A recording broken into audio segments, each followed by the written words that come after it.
ರಸ್ತೆ ಗುಂಡಿಗಳ ವಿಚಾರ IT ದಿಗ್ಗಜರ tweet ವಿಚಾರಕ್ಕೆ ಸಂಬಂಧಪಟ್ಟಂತೆ ಕೆಲವರು ಇದರಲ್ಲಿ ರಾಜಕಾರಣವನ್ನ ಮಾಡ್ತಿದ್ದಾರೆ.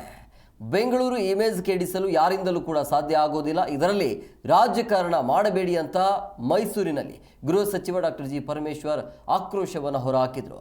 ಬೆಂಗಳೂರು ನಗರದ ರಸ್ತೆಗಳ ರಿಪೇರಿ ಕಾರ್ಯ ಆರಂಭ ಆಗಿದೆ, ಇದನ್ನೇ ನೆಪವಾಗಿ ಇಟ್ಕೊಂಡು ಟ್ವೀಟ್ಗಳನ್ನು ಮಾಡಬೇಡಿ, ಯಾರಿಂದಲೂ ಬ್ರ್ಯಾಂಡ್ ಬೆಂಗಳೂರು ಇಮೇಜನ್ನು ಕೆಡಿಸಲು ಸಾಧ್ಯ ಇಲ್ಲ ಅಂತ ಆಕ್ರೋಶಭರಿತವಾಗಿ ಮಾತನಾಡಿದರು.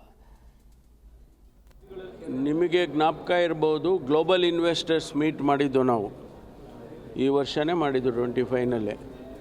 ಗ್ಲೋಬಲ್ ಇನ್ವೆಸ್ಟರ್ಸ್ ಮೀಟ್ ಮಾಡಿದಾಗ ಕರ್ನಾಟಕದಲ್ಲಿ ಎಕೋಸಿಸ್ಟಮ್ಮು ಭಾಳ ಚೆನ್ನಾಗಿದೆ ಅಂಥೇಳಿ 10 ಲಕ್ಷ ಕೋಟಿ ರೂಪಾಯಿಯಷ್ಟು MOUಗಳು ಸೈನ್ ಆಯಿತು.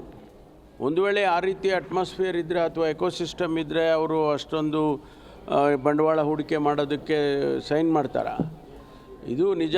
ರಸ್ತೆ ಹಾಳಾಗಿದೆ ಅಥವಾ ಏನಾದರೂ ಎರಡು ಸಮಸ್ಯೆಗಳಿದ್ದರೆ ಅದನ್ನು ಸರಿ ಮಾಡ್ತೇವೆ. ಈ ಮಳೆ ಬಂದಾಗ ರಸ್ತೆ ಹಾಳಾಗಿದೆ ಅಂತ ಹೇಳಿ ಈಗಾಗಲೇ ನಮ್ಮ ಉಪಮುಖ್ಯಮಂತ್ರಿಗಳು ಬೆಂಗಳೂರು ಇನ್ಚಾರ್ಜ್ ಮಂತ್ರಿ ಇದ್ದಾರೆ, ಅವರು ಮುಖ್ಯಮಂತ್ರಿಗಳು ಕೂಡ ಅವರೆಲ್ಲ ಪ್ರದಕ್ಷಿಣೆ ಮಾಡಿ ಸಿಟಿಯಲ್ಲಿ ಅದನ್ನು ರಿಪೇರಿ ಮಾಡೋದಕ್ಕೆ ಆದೇಶ ಕೊಟ್ಟಿದ್ದಾರೆ, ಹಣನೂ ಬಿಡುಗಡೆ ಮಾಡಿದ್ದಾರೆ.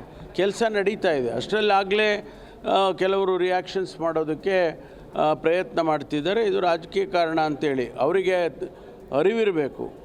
ಯಾರು ರಿಯಾಕ್ಷನ್ ಮಾಡ್ತಾರೆ ಅವರಿಗೆ ಅರಿವಿರಬೇಕು. ಕರ್ನಾಟಕ ರಾಜಕೀಯ ಮಾಡೋದಲ್ಲ, ಕರ್ನಾಟಕದಿಂದ ಬಂಡವಾಳ ಆಚೆ ಹೋಗಬಾರ್ದು ಅನ್ನೋ ಅರಿವಿದ್ದರೆ ಅವರು ಆ ರೀತಿ ಮಾಡೋದಿಲ್ಲ.